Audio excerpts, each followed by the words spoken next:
It's Thursday, it's 12:15 and we're live in Westminster. My fellow Americans, this is Liberation Day. Waiting for a long time. President Trump announces sweeping tariffs on all goods coming into the US. How damaging will this be for the global economy? Here in Westminster, Keir Starmer has been meeting the bosses of major companies to reassure them that he does have a plan. Negotiations on an economic prosperity deal, one that strengthens our existing trading relationship. They continue, and we will fight for the best deal for Britain. Other world leaders, like the Canadian Prime Minister, are taking a tougher approach and threatening retaliation. We're going to fight these tariffs with countermeasures. We are going to protect our workers. What will these tariffs and the global trade war mean for the British economy? We'll talk to the head of a Scotch whisky distillery. He says today's news is a massive blow. Joining me, Labour MP Nashaba Khan, Conservative MP Sir Bernard Jenkin, Susie Boniface from the Daily Mirror and Greg Swenson, the chair of Republicans Overseas. This is Politics Live.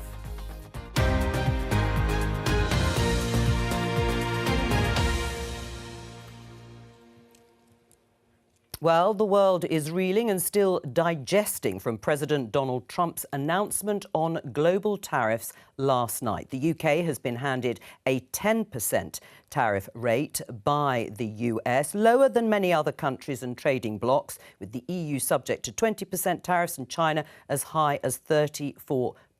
But it is still extremely significant. My opening question to the panel, starting with you, Nashaba, is how did you react as President Trump held up that board with the rates? It's quite a lot to take in, isn't it? And, you know, I was hoping that it would say a big zero, but unfortunately that's not what we've got. I think the fact is we've got 10%. It's something that we've really got to think about carefully in terms of impact, and that's what's happening now. But I think the Prime Minister and the Business Secretary have been absolutely clear on this. The key thing now is to work out very calmly what happens next and what impact it has and how we respond. And I think that is the right response. So was it relief or disappointment for you? I think it's probably a mixture of both, actually, if it can possibly be. What was your instant reaction when you saw the unveiling of the rates? I was very relieved that we're not being treated like the rest of the EU. Because that actually puts us at some advantage. EU exporters, our competitors, are going to find it much more difficult to export to the United States than UK exporters in things like, you know, key sectors like specialist steels. It's very bad for the motor industry, but I think we need to keep it in proportion. Most of our exports to the United States are services. We export about 60 billion in goods, but we export 160 billion in services, which is completely unaffected. The United States remains our most important trading partner. Right. Do you agree with that, Nashaba? Nashaba, I should say, the benefit of Brexit, of being outside the EU? I think this is just, you know, a bit of a deflection in some ways in terms of what we're dealing with here. No, we've got a huge amount. No, sorry, I was speaking. Okay, we've got a huge amount that is happening and changing in the world global context. Yes, you are right to say that the US is one of our biggest trading partners, and I think in that context we've really got to see what happens next and how we navigate this. But we've got to recognise this is going to have a global impact. So it goes beyond just the European Union. It goes beyond just our relationship with the European Union. We've got to look at it in that wider context. Would you accept that, Bernard? I mean, whoever was in power here and whether or not we were part of the EU or outside the EU, it is going to be the impact on the global economy that will hit us most. I would certainly agree with that. I would just say that some people are still arguing we should get back into the customs union, which means we would be hit by the EU's. Well, the Liberal Democrats, of course. So, I mean, they'll go rather quiet on that. But yes, you're right. And this isn't... I think it's wrong to see this as a trade war. This is a paradigm shift in the way that the United States is going to do business under this presidency. Whether it will last beyond Mr. Trump is another interesting question. Well, we will unpack all of that during this programme. But, Susie, your instant reaction... I mean, it was a bit of political theatre, of course, from Donald Trump's perspective too. How did you respond? I felt really quite fed up with rich, powerful men complaining they don't have enough wealth or power. Trump is the leader of the world's most powerful economy, as being seen today by the impact this is having worldwide. One little decision, bang, you can make everyone in the world really fret and worry and imperil a lot of jobs. He's got $30,000 billion of spending power, and he's told the American people that he wants them to spend less money and have less choice on things. He's restricting their spending power on the world stage. And I'm just as bemused as most people are that America seems to be fine with that. What was your response? Yeah, I was pleased with the way he articulated to the voter, and he needs the voter's support on this. And the way he described that, you know, this existing model is not free and fair trade. It's not free, and it's definitely not fair when he was able to articulate the different tariffs that are coming from different countries. The best thing that the trading partners can do is lower their own tariffs. There's no trade war. All he's doing is making the tariffs reciprocal to some degree. Can I just echo you on that? Because look, the United States remains the biggest economy in the world, about 25% of global GDP. Decade after decade after decade, it's held its position.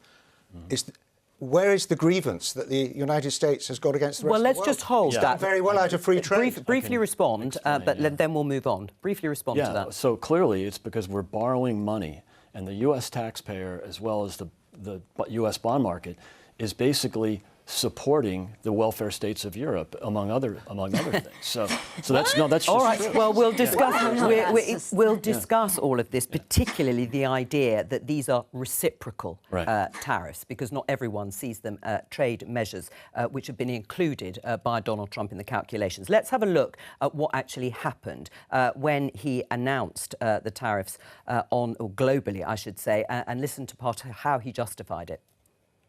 For decades, our country has been looted, pillaged, raped, and plundered by nations near and far, both friend and foe alike. American steelworkers, auto workers, farmers, and skilled craftsmen, we have a lot of them here with us today.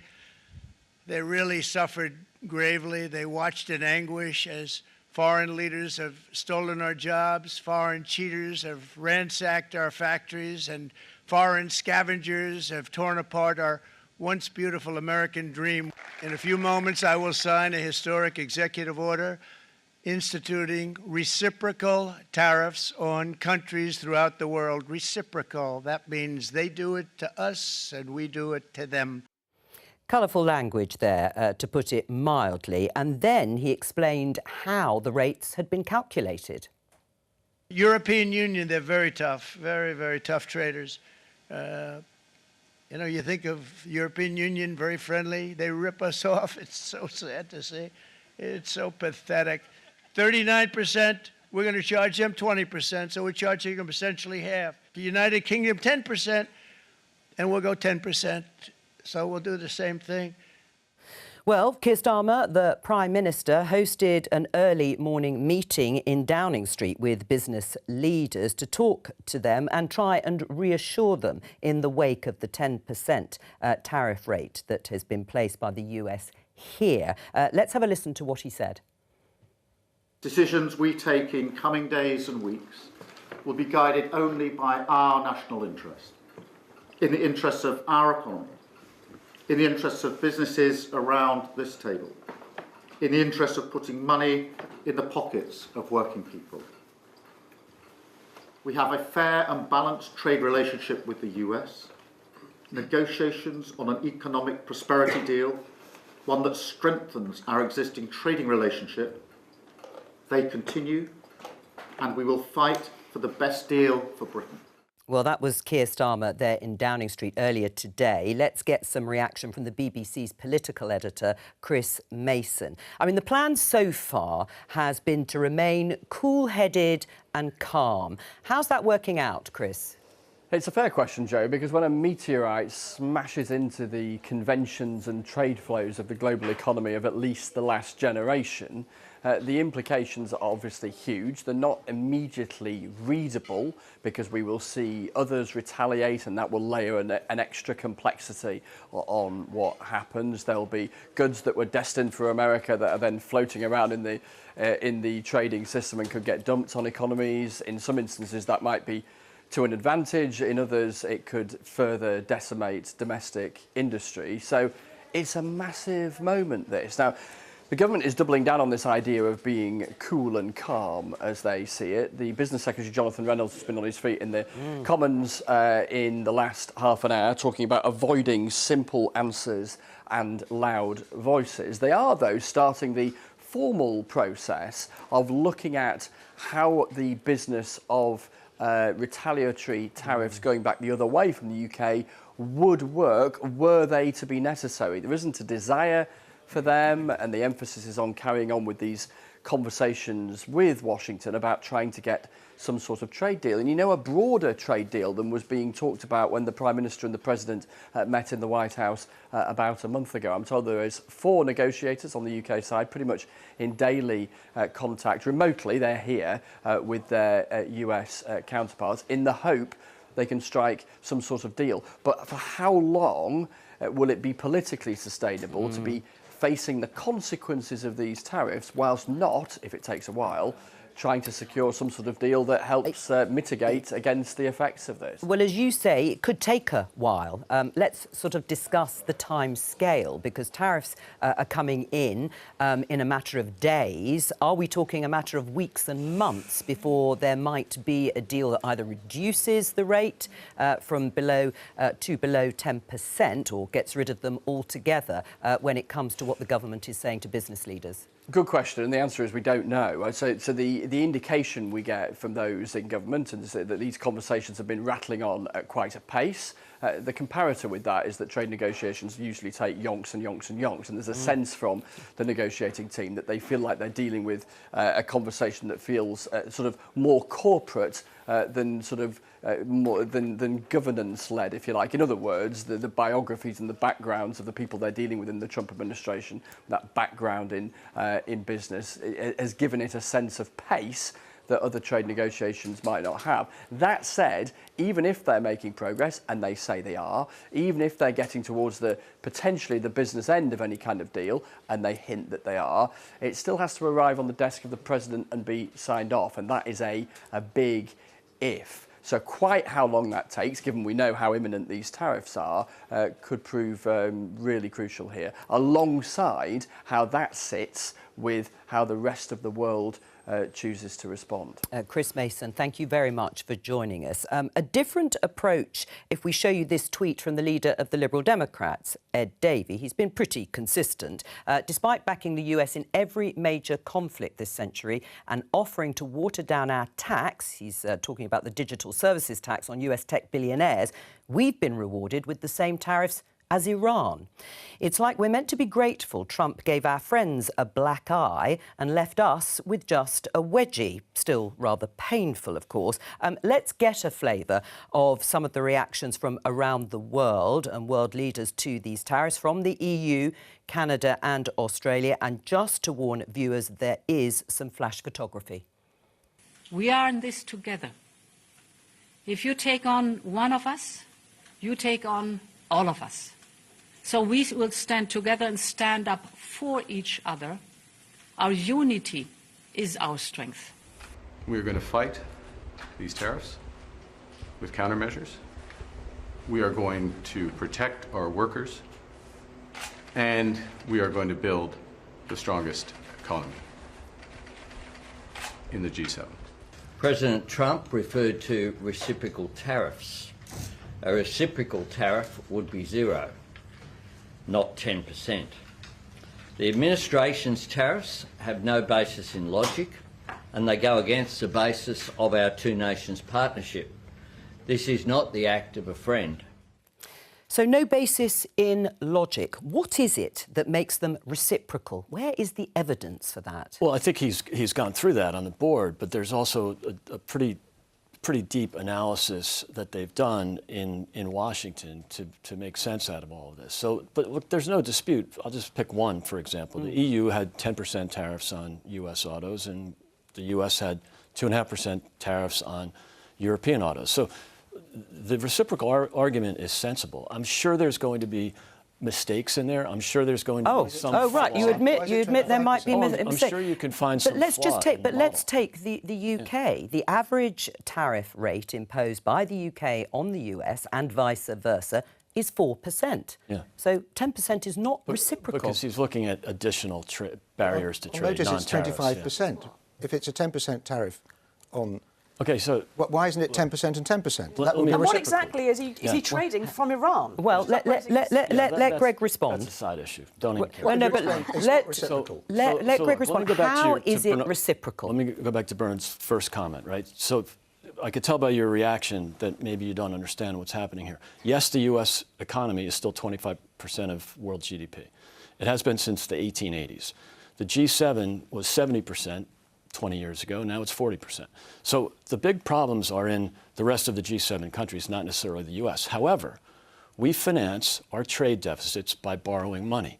So yes, the U.S. taxpayer has been funding the welfare states of Europe and other things All right. Well, for a long time. Well, let Susie respond to that particular point. Does that explain to you that it's reciprocal? No.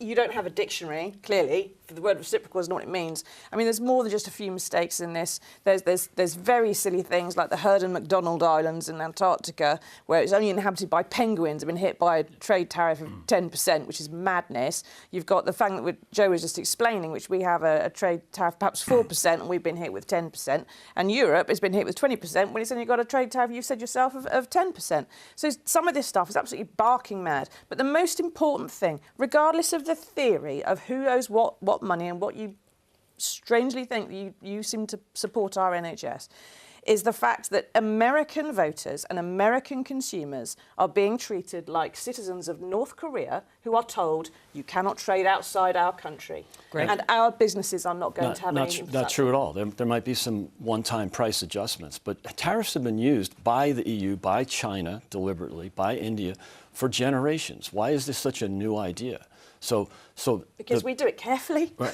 No, Not I mean everybody will at once. Look, there's some protectionist measures that our trading partners have used over the last few decades, and I think you'll see some protectionist measures on certain industries that President Trump is looking after. There's no doubt about that. But a lot of this is just on the fairness. protectionism issue. There may be workers here, maybe steel workers, who would like there to be some protectionist measures instituted by the UK to protect vital industries here.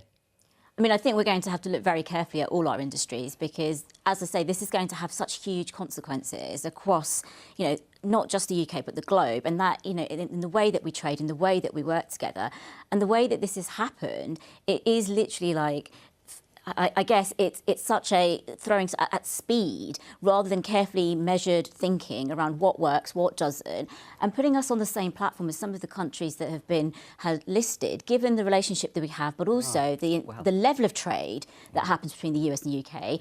Suggests to me this just hasn't been thought through. So that trade deal is going to be key to this, but in itself, as we currently stand, a lot of this doesn't make sense. Right. Should there be retaliatory tariffs from us? I think retaliation would be pointless. I think we need a proper conversation with the United States. I think what President Trump means by reciprocal, he's put the highest tariffs on the countries where he's got the biggest deficits. So it's about wiping the trade deficit. And it's about wanting to equalise trade. So this is a shift from free trade to managed trade and protectionism. And I think that's what we've got to take on board.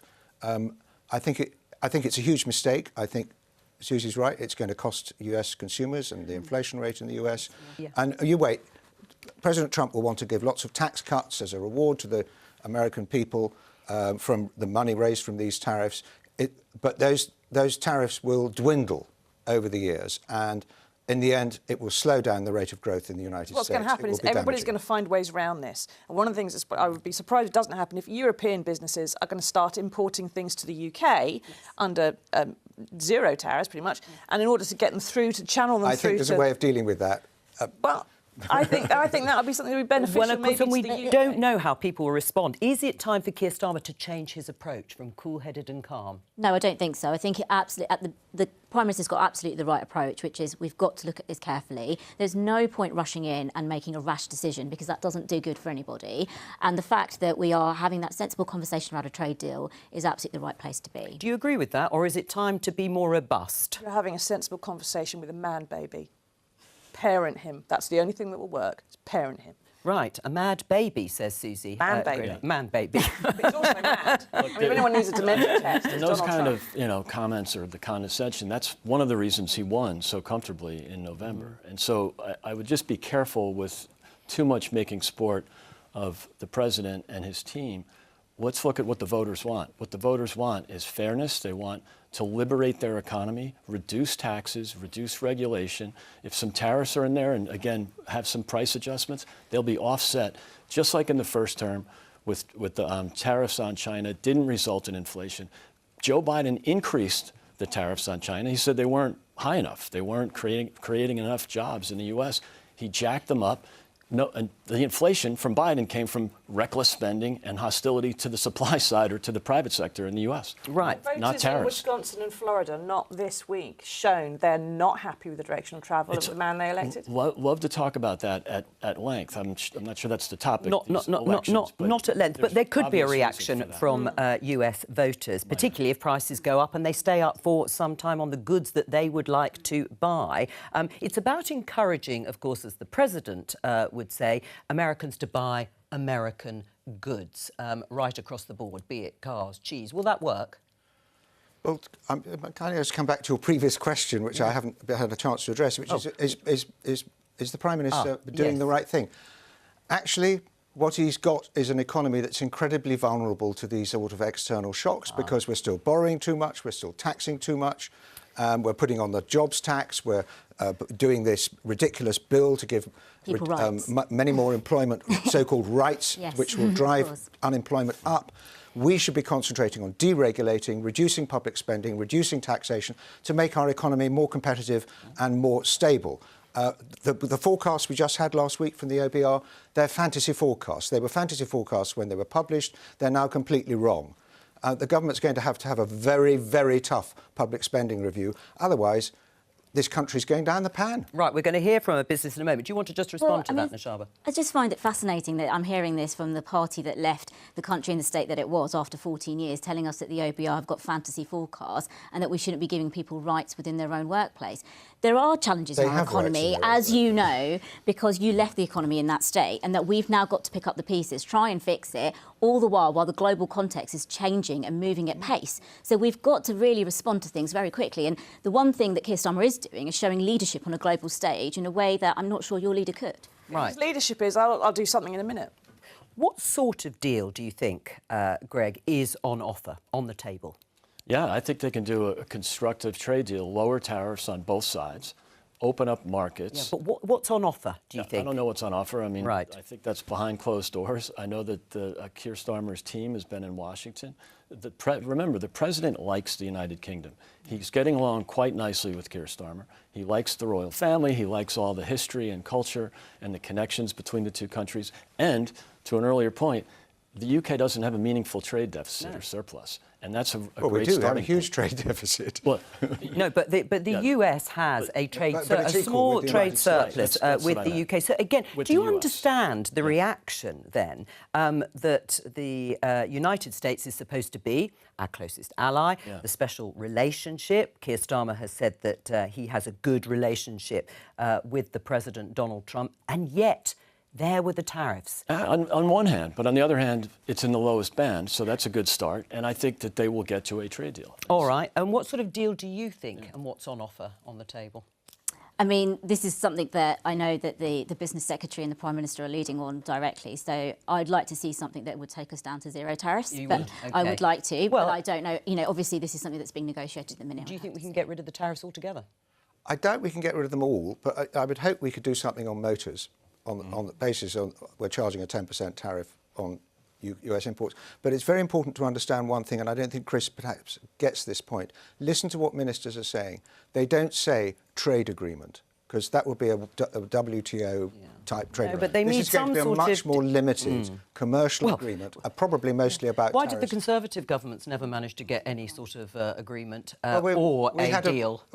At that point, as you just pointed out, we had 4.2% average tariff between the two countries, and we had a very good trading relationship with the United States. Yes, we would have liked a trade deal, and perhaps we could have tried harder, but it's very, very comforting here now to hear the Prime Minister himself saying he wants to do a trade agreement of some kind with the United States, which he would not be able to do if we rejoin the customs union, as many people in the Labour Party want us to do. A trade deal, something that you wanted off the back of Brexit. So why were you not able to deliver it? It was one of the big selling points of Brexit, was that you would have a strong trade deal with the US, and yet you didn't deliver one. And now we are possibly going to see your Prime Minister I don't know what this is based on. Avail himself this is simply of based these... on well, a huge deflection. OK, you interrupted me. Well, I interrupted you once. It's quits now, OK? All right. But, let's get a business reaction. But the Prime Minister has now got the freedoms that he wouldn't have had if we were in the EU or if we rejoined the customs union. All right, let's talk to Anthony Wills, who is the founder of Kilchoman Whisky Distillery on the island of Islay in Scotland. Welcome to you, Anthony. What was your reaction to the 10% tariff rate? Hugely disappointing. I think we knew it was on the cards. We might be slightly relieved that it wasn't as high as we imagined it might be, but it's a big blow, especially on the back of all the other taxes that we got to deal with as well. So, you know, there's an economic headwinds around the world and huge challenges for the Scotch whisky industry and other industries in the UK. How much impact will it have directly on your business, Anthony? Well, we export between, 2 years ago, it was 15% of our sales was the USA. It's dropped off a little bit, but it's still a very, very important market. And we will be working with our importer in the USA to try and deal with it the best we can. Right, we've got 2 MPs here. What would you like the government to do, Anthony? Well, I think carry on the discussions and negotiations, and that hopefully these tariffs won't be imposed for too long, months rather than years, hopefully, and that we can get back to a level playing field and carry on trading as we have done up until now. Right, and in terms of the economic headwinds that you were talking about more broadly, what are you referring to?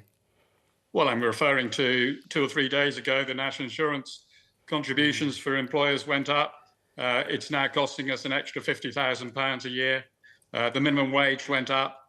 So the 2 things have impacted us hugely. And of course, the UK tax, the duty on whisky was also increased, which went up in the 1st of February. So, a lot of challenges for businesses, and especially in the Scotch whisky industry. Wanashaba, do you want to respond to what Anthony says about what they're dealing with here in terms of the budget and tax increases? Look, I don't think it's any secret whatsoever that we've got some big challenges in our economy, and we've had to take some really tough decisions as a government very, very early on. But what would you say to Anthony now? I mean, I think that, Anthony, it's really interesting to hear this from you, and I know that other businesses have also raised their concerns. I think the key thing now, though, is that we've got a lot happening in the global economy that we've got to fix as well. And I think the approach that we've got when it comes to dealing with the United States is something about, as you say, in a matter of months, trying to get that trade deal in place. Hopefully we can alleviate some of this and going forward, start to rebuild, because the reality is we've inherited a really struggling economy.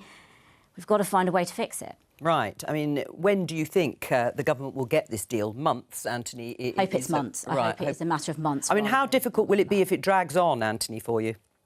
Oh, immensely difficult, because we believe that we will absorb these tariffs in the short term. I'm hearing now that this month rather than longer, that this will be imposed on us. But in the meantime, we'll have to absorb those costs because we want to be competitive in the marketplace and not keep raising our prices on a continual basis. Right. And we're absorbing all costs at the moment, but it's challenging because we want to expand. We want to spend money to improve the facilities and employ more people. But that is all on hold at the moment. Right. Well, Bernard, it is uncertain, but Anthony is keen that the government continues in its vein of trying to get that deal, and supports what they're doing and the way they're doing it. I fully support that. And so in terms of what Anthony is waiting for, you also believe that Keir Starmer is doing the right thing in the right way to try and alleviate these tariffs? Well, I think we saw Mark Carney there. I mean, I think that kind of aggression would be very counterproductive. Carney's fighting an election, of course, as trying to win an election, so he's playing to his gallery. I don't think we should adopt the EU's attitude, which has been very hostile and aggressive, threatening retaliation. I think the Prime Minister's in exactly the right place. I'm not sure he's necessarily doing all the right things, but he should not get tempted by antipathy towards President Trump and the United States and the usual anti-American brigade and the left coming out. He should resist all that and concentrate on. I mean, he had a very successful meeting with President Trump a few weeks ago. Right. And the fact that we're not being clobbered like the EU is perhaps a reward for that. Right. I mean, Greg, listening to Anthony, what would you say to him listening to what he is having to deal with as a result of these tariffs. And whiskey is an important export to the United States. Of course, and it's one of those things that, for obvious reasons, has to be made in the UK. But he's facing a lot of other economic headwinds, right? And he can't just move like many of us. A millionaire leaves the United Kingdom every 45 minutes, okay? It's number 2 in the world in the loss of capital. So only to China. And so there are major headwinds. If there are no more millionaires, who's going to buy all that stock? Right, but actually the first instance from Anthony, he says it's these tariffs that are hitting. I mean, is that what you want to do? Clobber businesses like Anthony's distillery? Tariffs are a tax. It's funny. People on the left, it's the first time I've seen them be angry at a tax. They usually just love more taxes. But in this case, it's a tariff as a tax to correct some distortion. Yeah, and it will make it more expensive. Whiskey will be more expensive for American drinkers. I feel really bad for both the owners as well as the consumers that they have to face, another hurdle. But in America right now, and I wish that the UK would embrace this and take a page out of the playbook, they're also lowering taxes and deregulating. And that is going to liberate the economy, even if there's a slight offset by tariffs. Anthony, what's your reaction to that justification, if you like, or explanation by Greg here? I mean, in my mind, it clobbers everybody around the world, and no one's a winner in this this war, and that over time that will come out to play in a positive way. But I think that in the meantime, while everybody fights over what should be right and wrong, it's the companies like mine that is suffering while politicians decide what the best way forward is. Can I ask him a question? Yes, please do. Would you agree that, in fact, it would be better for the government to cancel the job tax and reduce public expenditure in the public spending review? Anthony. I'm not going to get in. Yeah. I mean, look, I'm not getting into politics, but I think the Labour Party... Well done. That wasn't a no, then. The Labour Party came in on a mantra that they were going to improve growth.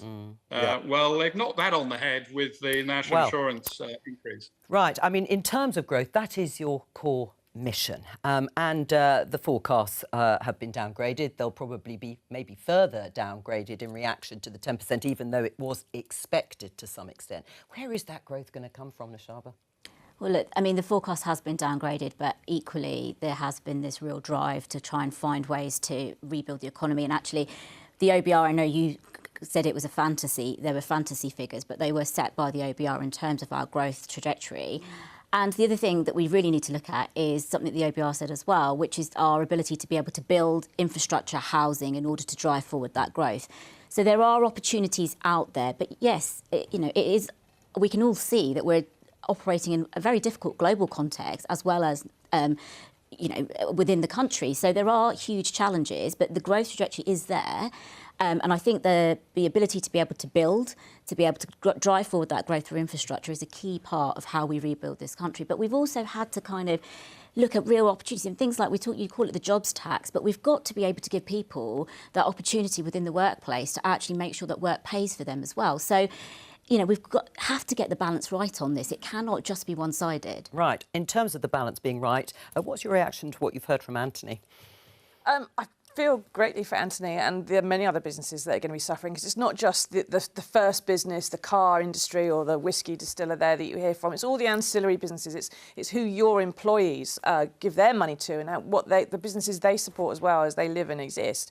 But I think fundamentally, all the politicians around this table, and to some extent countries, are operating in an egotistical fallacy that they can make a decision and, I can set a tax and I can do a tariff, or I can raise national insurance and I can do a thing, and that completely ignores the fact there's a massive global situation going on. You've got a tango tyrant of the other side of the Atlantic who can suddenly change everything and throw everything out the window, and all your economic forecasts disappear. Funny enough, I don't care. Yeah. And it doesn't matter. And people like Anthony there are just sort of getting stuck in the middle of this with politicians who are trying to do things individually and they're not actually cooperating in a spirit of actually trying to help people. I mean, you accept that it's upended, the international sort of trade order, but when you look at business people and Donald Trump says, I been a businessman. I understand the art of making a deal. But uncertainty is the worst thing for business. Yeah. Does the markets surely don't like uncertainty. So the sooner we get clarity, everybody just settles down. I might even be a buyer today if the market's down, 4%, which I very well might be. So, but I think we have to look at the long term. The president's interested in Main Street. Look, policies of the left, we had Obama and Biden for 8 years. The markets did great, but the Main Street did not do so well. So that's different under President Trump. That's why the economic outcomes in his first term were fantastic. Right. All right. Well, So let me get a let me get. tariffs. Well, I think people are getting quite excited about them because it is a massive change. It's a seismic change in terms of, as I said, the international trade. Anthony, go on. I found one thing I can agree with on Susie. Oh. The best thing to do would be get rid of the tariffs and get government out of the way, deregulate, and reduce the tax burden on businesses like Anthony's and on consumers. Well, get rid of tariffs. That's not what I said. But get rid of tariffs. You think there could be sort of tariff-free. What do you think of that, Anthony, as a final word? Great. Bring it on.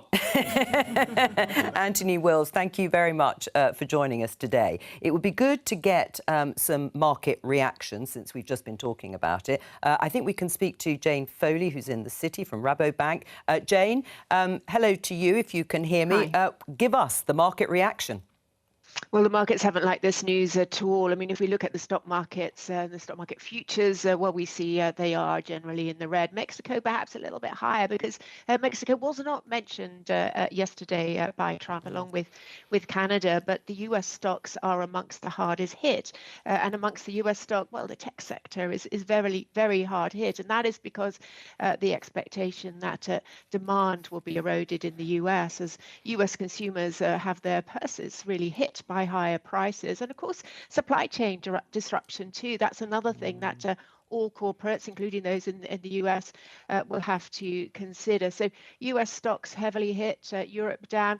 UK, the FTSE down, but not as much. And that is because, of course, the 10% tariff on the UK is relatively light. And the reason it's relatively light, well, it's because in US data, the US data suggests that the US actually has a trade surplus with the UK. And the reality, of course, is that it is fairly balanced. And that is why the UK has been got off fairly lightly, shall we say, from these tariffs. So FTSE down, but not as much as its European or US counterparts. I mean, interesting. How damaging, Jane, if you can quantify it for us, how damaging is this going to be, do you think, broadly to the global economy? Well, we're seeing forecasts coming in, or have done for the last few weeks, of a very significant move. In fact, an awful lot of commentators are talking about the 1930s, the horrendous times then. Now, not very many economists are actually forecasting that, but the fact that is coming up in conversation, I think, is quite remarkable. There is fears of increased recession risk for the US. Again, economists not necessarily putting that in their central scenario, but increasing the probability that we could see that in the US. But certainly stagnation is out there. That is, of course, because tariffs do what they do, which is raise prices and slow growth, and that could be stagflationary. So the market is expecting that the Federal Reserve, the central bank in the US, could come to the rescue and reduce interest rates perhaps by further than they thought before. But that assumes that the central bank will look through the price pressures that we're seeing, and that same sort of logic applies to other central banks too. The market thinking Bank of England interest rates could go down lower than they thought just a couple of days ago. The same for the European Central Bank too. So very significant market reactions today. Well, Jane Foley, thank you very much for joining us. Just to take a few points, Greg, US stocks hardest hit, tariffs raise prices and slow growth. Is that what you wanted? No, not at all. And I think some of the reaction from the EU and from Canada specifically is somewhat inflammatory. And this is, that was big news yesterday, of course. Yeah. But the country with the big trade surplus always loses in a trade war. It's absolutely destructive to their own country. So I would not want to be Canadian or a member of the EU right now. Yeah, but what about being American? Yeah. I mean, if the US stocks are hardest hit, prices are going to go up. Jane Foley was talking about the risk of recession in the US. What's the upside here? The upside is tax reform and deregulation will do so much more for the economy. Look, the tariffs, we were assuming 20%, and the band is only 10. At a higher level, it would have been about $250 billion of potential tax on the U.S. economy. The tax reform, $4.5 trillion. The deregulation, $3 trillion. We're talking about $7 trillion of liberating the private sector versus $250 billion to correct some inefficiencies in global trade. Bernard? Well, I mean, taxation and regulation, your domestic policy is far more influential over your growth than what you do in trade agreements with third countries. Exactly. And if we don't get our tax and regulation policy right, then we're not going to grow the economy. And the forecasts we had last week were based on 1.3 million new homes before the end of this Parliament.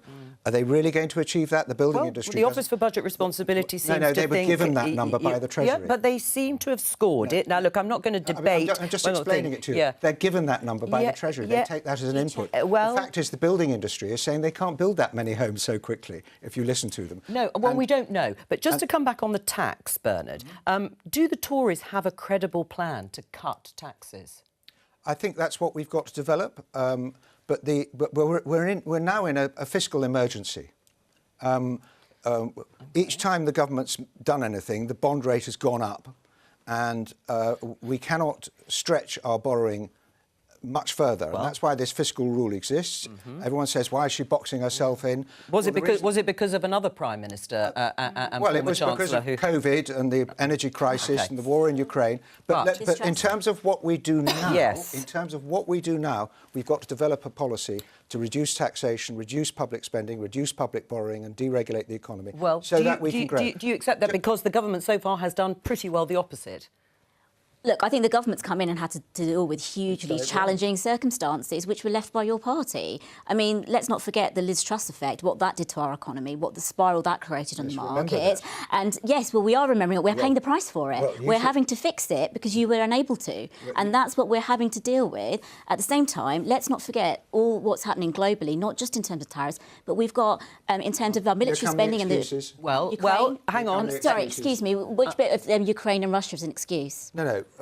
The excuse is that it's all global factors that are going to derail. But they are absolutely having an impact on us. If you're still in power, you'd have exactly the same problem today and exactly the same answer, which is let's wait and see. I think we've just got time to hear from the Business Secretary, Jonathan Reynolds, and his shadow counterpart. Let's have a listen. It is this government's view that a deal is not just possible, it is favourable to both countries, and that this course of action serves Britain's interests as an open-facing trading nation. I've been in contact with many businesses across a broad range of sectors, including those most affected, who have very much welcomed this approach. It is clear to me that industry themselves want to grasp the opportunity a deal can offer, and they welcome this government's cool-headed approach. The government sadly got no special favours from the White House last night. The Secretary of State refers to vindication.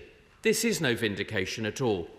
We're in precisely the same band as the Congo, Costa Rica, Kosovo and the Christmas Islands.